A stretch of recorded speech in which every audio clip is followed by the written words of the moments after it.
How much training have you been doing over the World Cup, and do you think it will be harder to get back playing for players like you who have had a break, or players returning from the World Cup? That's a good question, Elliot. Yeah, obviously for us it's a very different year in terms of like the World Cup and everything that's been going on.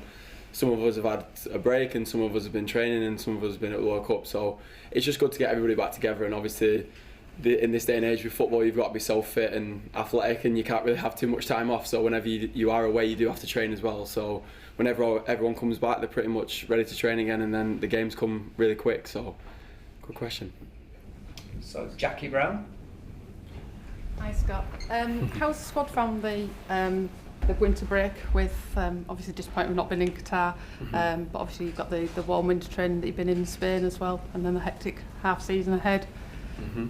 Yeah, of course, Jackie. It's a difficult one for us because we've never had this experience before and never really had chance to see how the programme works whenever there's a World Cup in the middle of our winter. So for us it's been tough, but as I say, we've got a chance to see a lot of the younger players away in Spain who have done exceptionally well, and obviously I know what it's like whenever you're coming up to the first team and there's a lot of experienced players there. It can be a little bit daunting at times, but they've handled it so well. And as I say, for a squad, it's just good to have everyone back now. We've got a lot of players who are coming back. Obviously, Rafael and Leacher will be the last ones back. They've done extremely so well, and obviously congratulations to Lisandro for winning the World Cup. But we're looking forward to having them back. We can't wait.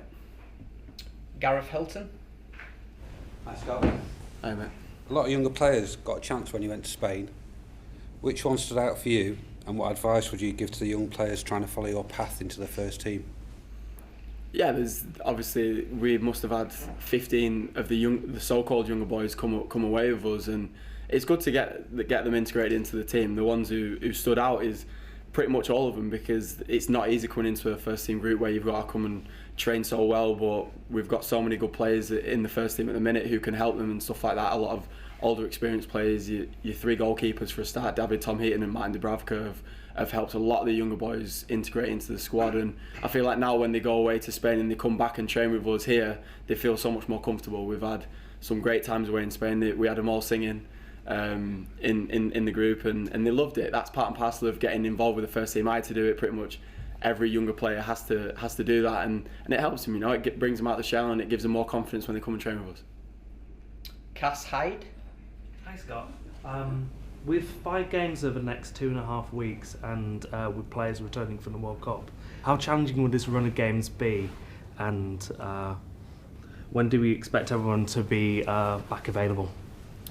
Yeah, as I say, for us it's difficult to say when everyone's going to be back available, but in this day and age, football, the amount of run of games that we have, like you say, there's so many matches, and for us, the lads who are coming back from the World Cup, they'll have some time off, and then they'll pretty much be ready to train again because they're still fit. It's not like they've not trained for a month and a half. So for us, it's fine. Obviously, for the ones who have had maybe 2-3 weeks holiday in this period, like they're the ones who have to be fit. And the manager said that to us whenever we left, like make sure whoever comes back from the holidays, you need to be fit and ready to train. And everybody's been brilliant. Laura Dutton. Considering Burnley's position as league leaders in the Championship, do you anticipate tomorrow being a difficult game? Yeah, I think every time that we have played Burnley over the years, it's been difficult. Obviously now their style has changed a little bit with the manager and all the rest of it, which goes on behind the scenes. But for us, we'll prepare as we normally do. We've got a lot of players coming back, which we're so happy about, and I'm sure the manager will be as well. And for us, it's an opportunity to go towards the end of the season and win a trophy. And Burnley are a good team, so we know what we have to do. William Lomas. Hi Scott. When the game is finished, do you listen to the pundits' views, and if so, does this have much of an impact on you and your team? No, I feel like it's difficult to be completely away from opinions and all the rest of it that goes on the TV, but I feel like you'd be a fool if you sat in front of the TV after one of your games and sat there and listened to everything that they said, because the only people's opinions who matter is the managers, the coaches, your family and stuff like that. So whatever happens on the TV and the media and whoever says what, you just have to take it on board and not get too high when you do well, not get too low when you don't do so well. So I feel like that's a good one for younger kids as you're growing up. Like, make sure that the only opinions that matter is yourself. If you're playing well or not, or if you're not doing enough. But just as long as you keep doing all the right things consistently, hard work always does catch up with good timing. So that's one thing that I always go off. Nick Basran. Hi Scott. There must be some great things about doing what you do as a profession, but what's the hardest thing about being a professional footballer in this day and age? I would say, obviously we travel a lot, so you're away from your families and you're away from your friends a lot, so that's difficult. But as time goes on, you get used to it, and they begin to get used to it. So it makes moments whenever you go home and see them like a lot more special and stuff like that. So I feel like I've really got used to the side of going away in the summer for 2-3 weeks, going away twice a week in hotels and stuff like that. But yeah, I would say there's not really a negative side towards it. Like, obviously I love my job. I've always have loved football, and my dad always said to me as a kid, like, if you don't enjoy what you're doing, son, then don't do it. And up until this point, I've always enjoyed it. So that's the way that I look at it. Mohamed Safran. Hi Scott. Hi mate. You have played like a much forward role during the days in the academy in here, and then right now you're playing in a midfield role in the first team of MU FC, and then at the same time on the Scottish national team you're playing like a defender. May I ask you, like, how do you feel about the whole transition in your career, and what do you think about different roles the managers would ask you to play, and also that what would you think yourself is the best role for you? Yeah, obviously whenever I was a little bit younger, Warren Joyce, my old reserve team coach, I'm sure many of you will know him, he was so influential for me whenever I was younger. He said to me, for 2 games, you want to play up front, because we had no striker. And I was like, yeah, like, no problem, because like that's what he asked. Like, he wanted me to do a job there, and I said, yeah, there's no problem. And I scored. So he was like, I quite like you up front. And I was like, well, yeah, well, I don't.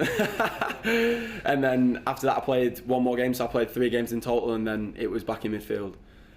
With Scotland as well, I've played like a mixture. I think I've played pretty much half of my games as a right-sided centre-back and half of my games as a midfielder. So, as I say, managers will always come to you with different ideas and say, right, we're playing against this sort of style of play, we're playing against this, can you do this, can you do that? And if you say no, then he's going to look at you and say, well, we need players who can do things like that. So, as I say, yeah, I'm open to pretty much everything, but I'm a midfielder.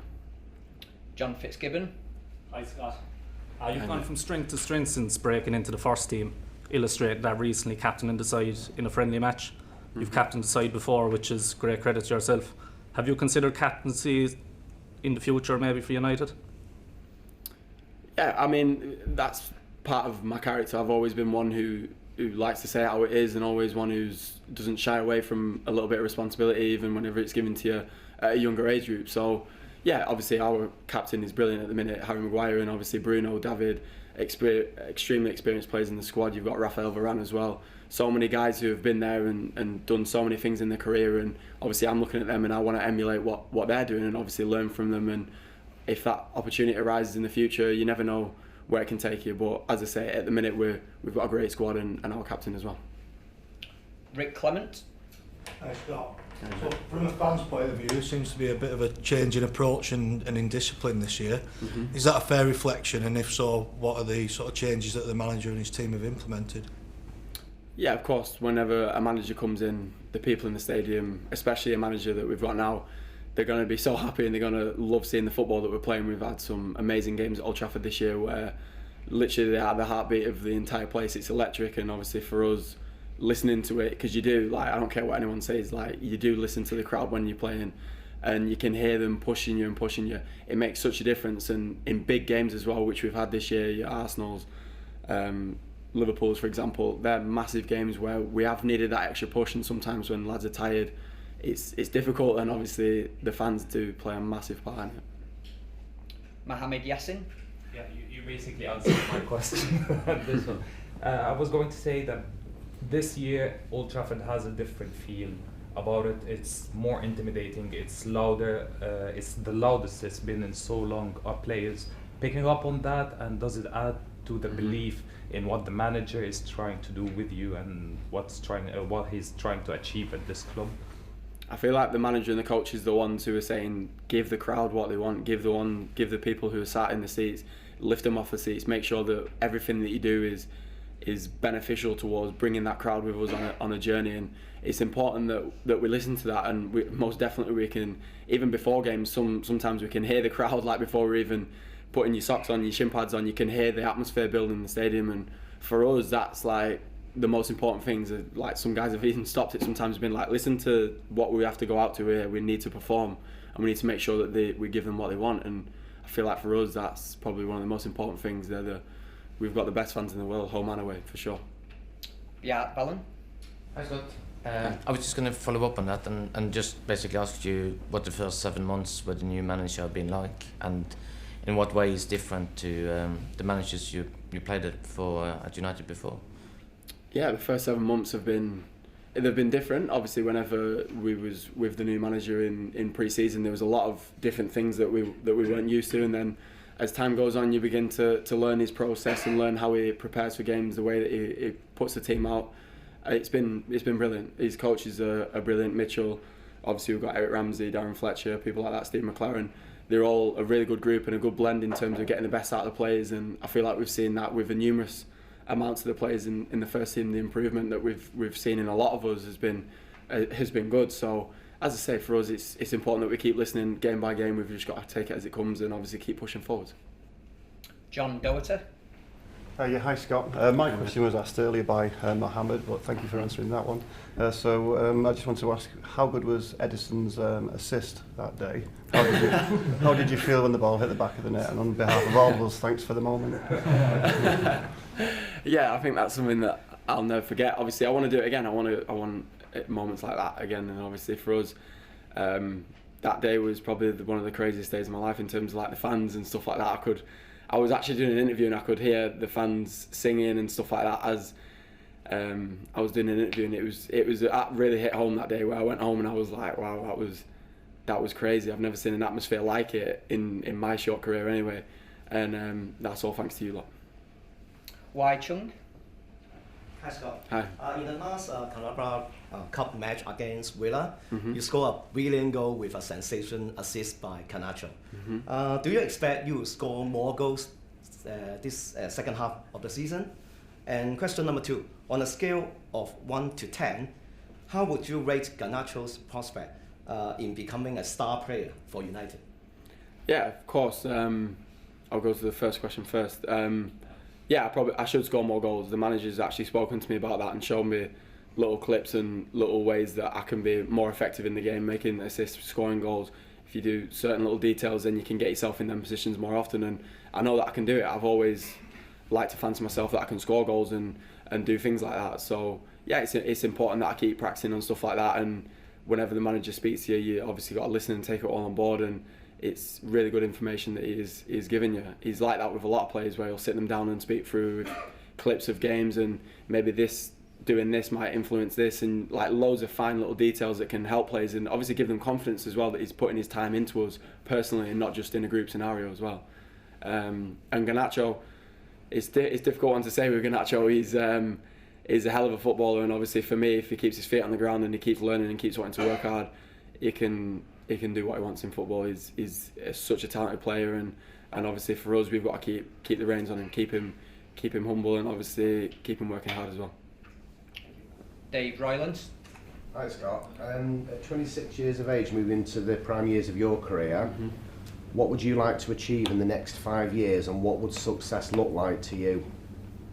Yeah, it's a good question. Obviously, I feel like the prime years in football are obviously between, well, it depends how well you look after yourself, from 26 to 32, in my opinion anyway. I feel like the game's going that sort of way with the longevity and stuff like that. Success will always be winning trophies, and that's the most important thing at this football club, and for us, with the manager that we've got now, we've got a real good opportunity to start that journey. Especially this year, we've got a real good chance to really implement ourselves and really start pushing it. I feel like this is a year where we can go for it, and that's firmly reiterated by all the coaches and the squad that they believe that. I messaged Lissandro the other day and said congratulations, and he was like, we go for the next one, and he just won a World Cup. So that shows the mentality that is in the group. We've got the last one from Corey Mullen. What has been the best moment in your career so far? Your debut, your goal against City, or something else? Yeah, all three of them are like so special to me. I'll never forget all of them.